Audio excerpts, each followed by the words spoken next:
Ask Chuck. All right, this question comes from Corey B. In a recent episode, you mentioned that you disliked The West Wing because it wasn't realistic, but I'm assuming you still watched it. Clearly have a strong grasp of politics and a deep understanding of the political arena. That got me thinking, is there anything that would make you consider working at the White House as a communications director or in another advisory role?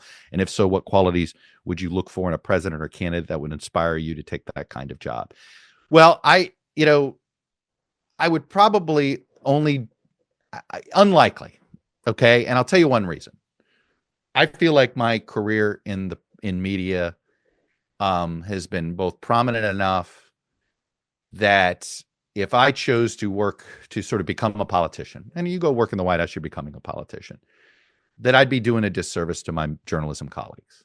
I don't begrudge people that have done that, gone through the revolving door, because everybody's got to live their own life. Everybody's got mouths to feed. Everybody's got tuitions to pay, loans to repay, mortgages, etc.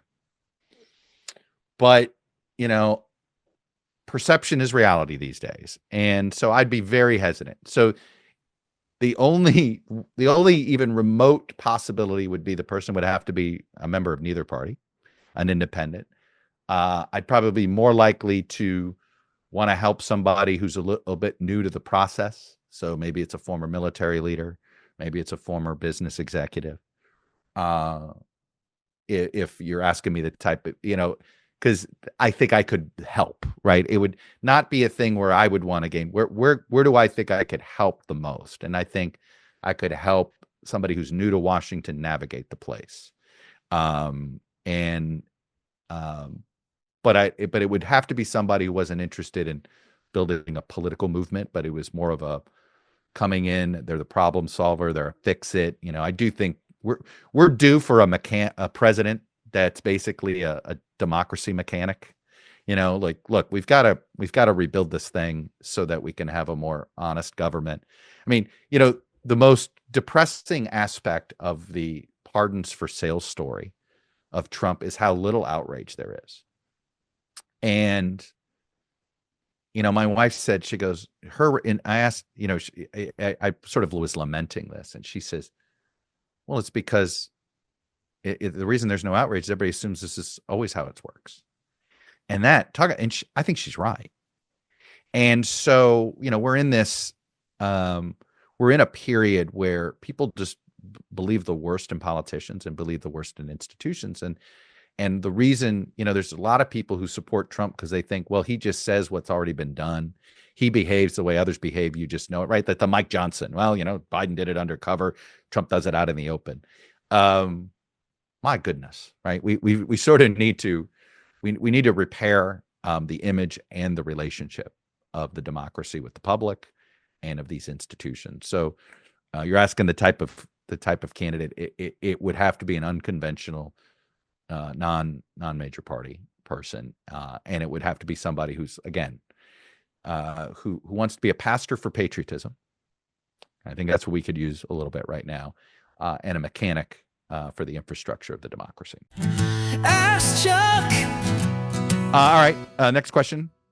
Dr. B. I've been listening to your show for many, many years. Well, I appreciate that. I appreciate the level of scholarship and networking you bring to journalism. One thing I know you appreciate is democracy. The pace and scope of the erosion of our civil liberties is unnerving. I don't know about you, but I want my life back.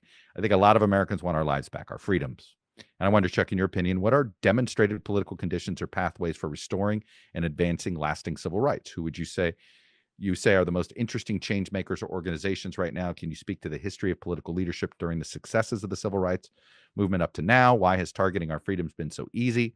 I would love to hear a soapbox on civil freedoms, change makers, and organizing, and the pathways to balance power with lasting peace for humanity. Wow. Thanks for all that you do. I fear that I cannot deliver what you're looking for. And in some ways, I think you're pining for the leader I just described of who I would, be looking for in something like this. Like I said, I think we need a pastor for patriotism. And people need to understand that, America's an idea. We're not an ethnicity. And I think that this is a fundamental disagreement that's going on right now in America.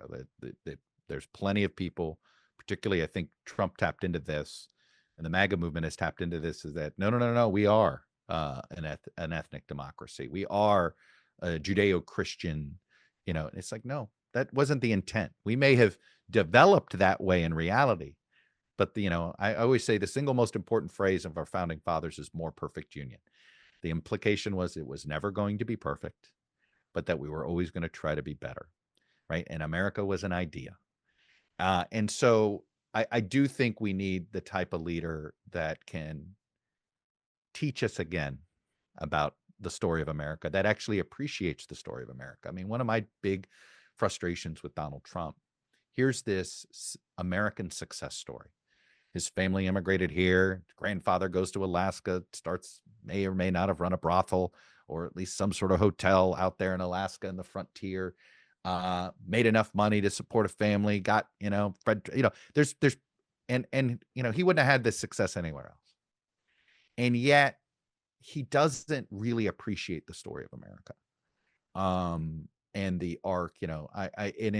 And he's the first president in my lifetime, that hasn't sort of understood that this is a long story, that we're writing new chapters, and that there's a through line here.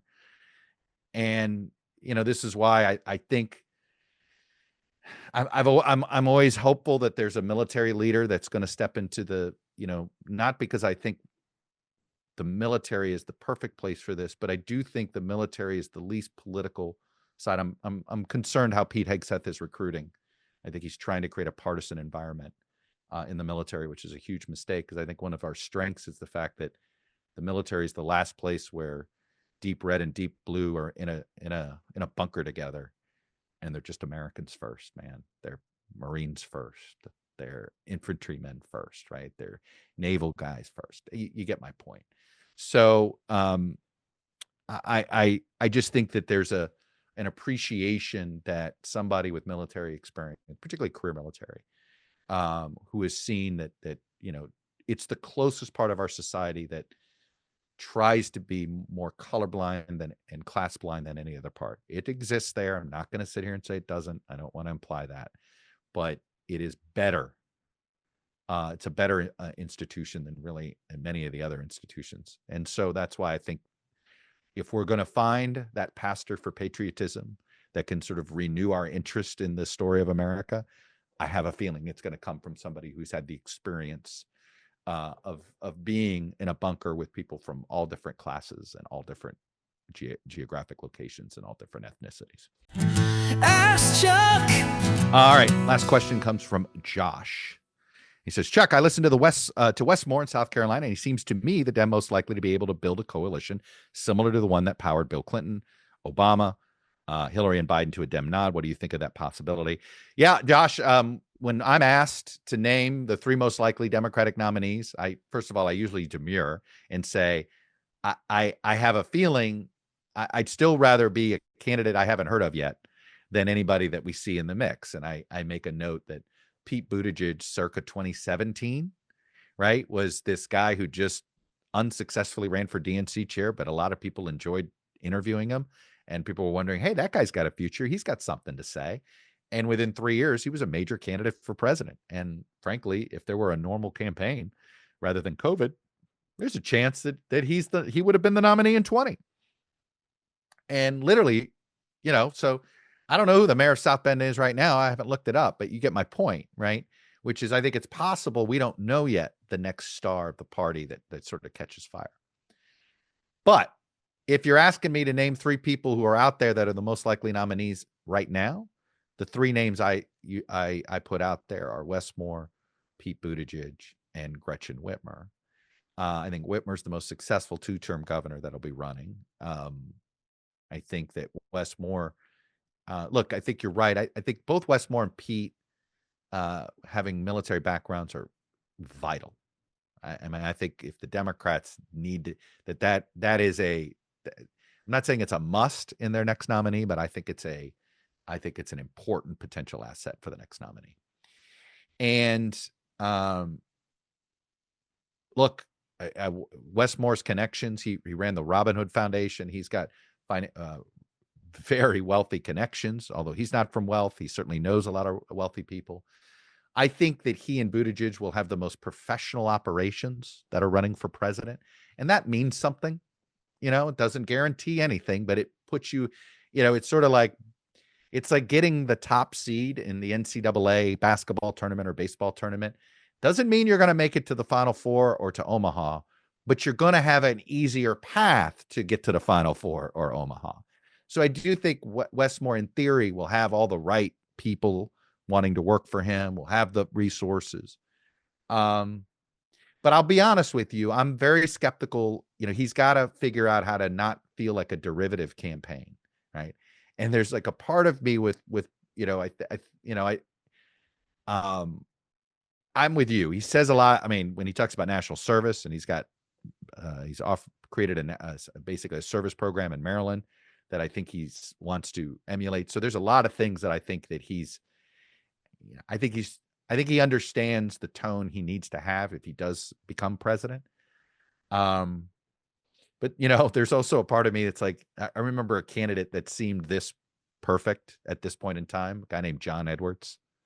And, David Axelrod has this great saying that running for president is an MRI for the soul.